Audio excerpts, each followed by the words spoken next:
Hey everyone, welcome back. Today is December 31st, and it is the last day of 2021, meaning it is Baro's last visits until he leaves. He's once again returned to the Larunda Relay on Mercury, so let's see what he has in store for us today. Tenno, may I extend an invitation to you? Flag fighter decoration. Okay, so this is probably meant to accompany the cutter ship that he brought last time 2 weeks ago. It is a new decoration. I believe it fits in your aquarium area, in the personal quarters, because he brought the Empyrean space scene also 2 weeks ago. Wintercrest Sign Dana. I don't know if this particular one is new, but it is based off of a similar sign data in the past, and it looks a little bit like the Solstice one. If you like it, feel free to pick it up. I'm not too fond of this part on it, so I'm not sure if I'm going to grab it, but the design on the bottom is actually really nice.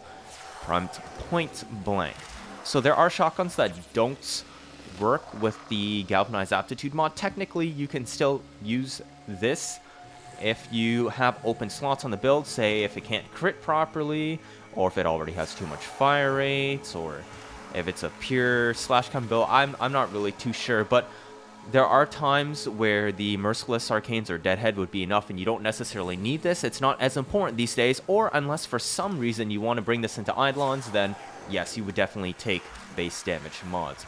Grab this. This is really important, especially in how Grineer is the only faction that has tons and tons and tons of armor. Especially if you do endurance, you really, really want this.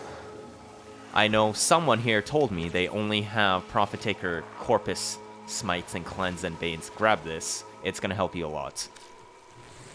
Prisma Jet Sentinel Wings. Kind of looks like some missile pods on the side. Prisma Gorgon. This is okay. It's a little bit of average. It's nothing amazing. It can work on Steel Path, but it needs a lot of form into it and a lot of work and love. So there are tons of better options, but if you like this weapon, it actually sounds really, really nice to shoot, then feel free to use it. Otherwise, I guess MR Fodder. Razor Ray, thank you for the resource drop chance. Prisma Veritas. This doesn't come by very often. This actually has kind of okay stats. Then again, Archwing content is a little bit dead, and you pretty much never use your Arch Melee, but feel free to pick this one up. It is a pretty big upgrade over the original Veritas. Burst Strike 3 Beacon, if you want them to spawn, these do get pretty pricey, so it's up to you if you want it or not. Robert, thank you for the Affinity Blessing. Mark of the Beast. This one's an interesting one. So, you can take this if you want. This is handy for some pistols that are just a little bit too low in status and crits, or if you want to build them hybrid and the status isn't exactly reaching 100%, maybe this will be enough to throw you over the threshold, because technically, glaives have free slots. So it's up to you. I personally prefer the combo theory one more, I think that's what it's called. The one that gives you extra magazine size as well as...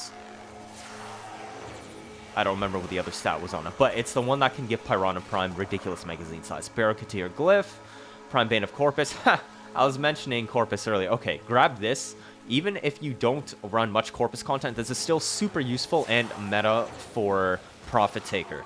Otherwise, this is a huge bonus to help you for Sisters, because it does count against them as Corpus faction, as well as those higher level Corpus missions when you're running Tenet weapon grinds. The Atmos Mask is here again. Sonic Elixis, Excalibur Nada, Prisma Angstrom. Oh, this is a fun one. So, I didn't mention much about Prime Fulmination last week, but I believe it also works on this, as well as the Icarius and Spore Lacer and a couple of little weapons that I didn't mention.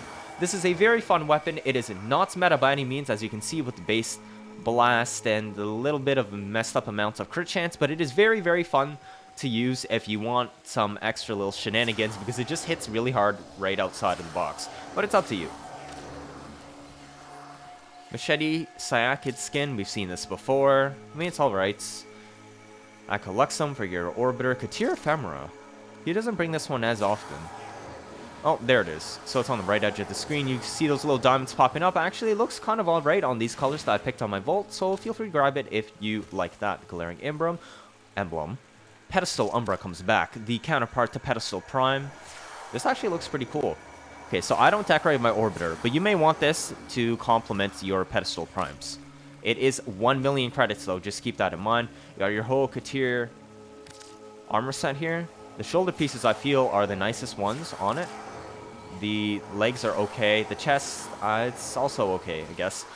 Ki'Teer, Solstice, Sandana, we've seen this. He keeps bringing this almost every single visit now. Sense of Anaros, and the Cookie Kavat and Kubro Glyph. So that's it that Baro is bringing this week. Stay tuned. I will have the console drops shortly in the description, as well as the pinned comment. I wish you all an awesome end of 2021, and enjoy your holidays. Or if you celebrate Christmas, Merry Christmas. That'll be it for this video. Make sure to hit that like and subscribe. See you all in the next one.